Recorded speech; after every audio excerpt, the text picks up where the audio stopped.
গ্যাংওয়ারে প্রাণ হারিয়েছে উষাবাজার ভারতরত্ন সংঘের সম্পাদক দুর্গা প্রসন্ন দেব ওরফে ভিকি। তাকে খুব সামনে থেকে গুলি করে হত্যা করেছে আততায়ীরা এবং পরিকল্পিতভাবে। যমদূতরা আগেই রচনা করেছিল ভিকির খালাসের স্ক্রিপ্ট। ভিকির মৃত্যুর পর তার স্ত্রী অভিযোগ করে বলেছিলেন হত্যাকাণ্ডের পেছনে রয়েছে বিমান দাস, রাজু বর্মন, রাকেশ বর্মন সহ আরও কয়েকজনের নাম। এবং বিমান দাসের ডাকেই ভিকি বাড়ি থেকে বেরিয়েছিল। বিমানের পাঠানো গাড়িতে করেই রওনা হয়েছিল। গন্তব্যস্থল ছিল বামুটিয়াস্থিত বিমান দাসের বাড়ি। বিমানের পাতা ফাঁদে পা দিয়েই গুলিতে ঝাঁঝরা হয়ে যায় দুর্গা প্রসন্ন দেব ওরফে ভিকি। দর্শক বন্ধু, আপনারা শুনুন কি বলেছিলেন খুন হওয়া ক্লাব সম্পাদক দুর্গা প্রসন্নের স্ত্রীর। আমি বাচ্চারা ডাক্তারের কাছে গেছি, আমার ফোন করছে বিমান দাসে, বলে গাড়ি ভাড়াইছে, বিমান দাসের লইয়া কোনো বলে যাইব, গাড়ি ভাড়াইছে বলে গেছে। এবার বিমান দাসে গেছে না গেছে আমি কইতাম না। বিমান দাসের নামও দেই, রাজু বর্মনের নাম দেই, দেবব্রতর নাম দেই, এবার আরেকটা ইয়ের নাম কিতা না রাকেশ বর্মন, এবার দেবদাস মানে টাইটেল। দুর্গা প্রসন্ন দেবের স্ত্রীর মুখে উঠে আসা বিমান দাস কে, কিভাবে বিমান মরণ ফাঁদ তৈরি করেছিল দুর্গা প্রসন্নর, জ্যাম 24 নিউজ এই প্রতিবেদনে তুলে ধরবে বিমান দাসের আদি অন্ত। বামুটিয়ার বাসিন্দা বিমান দাস।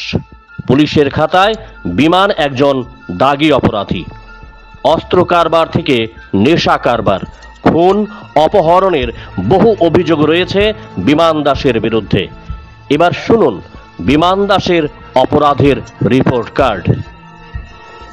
সাল 2013। এই সময়ে রাজধানীর দুর্গা চৌমুহনীতে খুন হয়েছিলেন নেগোসিয়েশন কারবারি দিলীপ ঘোষ। সন্ধ্যা রাতে দিলীপকে গুলি করে হত্যা করা হয়েছিল। নেপথ্যে ছিল আগরতলা পুর নিগমের নেগোসিয়েশন বাণিজ্য। দিলীপ হত্যাকাণ্ডে ওতপ্রোতভাবে জড়িত ছিল বিমান দাস। সাল 2017। 2017 সালে আন্তরাজ্য অস্ত্র কারবারি হিসেবে বিমান দাসের আত্মপ্রকাশ ঘটে। এই সময়ে বিমান মণিপুরে গ্রেফতার হয়েছিল। মণিপুর পুলিশ তার কাছ থেকে 3টি পিস্তল ও তাজা কার্তুজ উদ্ধার করেছিল। বেশ কিছুদিন মণিপুর জেলে ছিল বিমান। তারপর আদালত তাকে জামিনে মুক্তি দেয়। সাল 2019। মণিপুরের পর বিমান ফের অস্ত্রসহ গ্রেফতার হয় রাজ্যের পুরাতন রাজবাড়ী থানা এলাকায়। তার কাছ থেকে তাজা কার্তুজ সহ 2টি পিস্তল উদ্ধার করেছিল পুলিশ। কিছুদিন জেলে থাকার পর আদালত থেকে মুক্তি পেয়েছিল সে। সাল 2021। এই সময়েও বিমান দাস গ্রেফতার হয়েছিল গান্ধীগ্রামে। তার কাছ থেকে পুলিশ উদ্ধার করেছিল পিস্তল ও নেশা সামগ্রী। সাল 2023। গত বছর বিধানসভা নির্বাচনের প্রাক লগ্নে উষাবাজারে গাড়ি তল্লাশির সময়ে পুলিশ বিমান দাসকে পিস্তল ও তাজা কার্তুজ সহ গ্রেফতার করেছিল। এই মামলায় কিছুদিন জেলে থাকার পর আদালত থেকে জামিনে মুক্তি পেয়ে বেরিয়ে আসে বিমান। সাল 2024। চলতি বছরের 30শে এপ্রিল ভারতরত্ন সংঘের সম্পাদক দুর্গা প্রসন্ন দেবের জন্য শহরের শালবাগানের নির্জন স্থানে বিমান তৈরি করেছিল মরণ ফাঁদ। আর তাতেই খালাস দুর্গা প্রসন্ন ওরফে ভিকি। বিমান দাস একের পর এক অপরাধ করে পুলিশের দুর্বল চার্জশিটের জন্য ছাড়া পেয়ে যাচ্ছে। বেশ কয়েকটি মামলা এখনো আদালতে বিচারাধীন।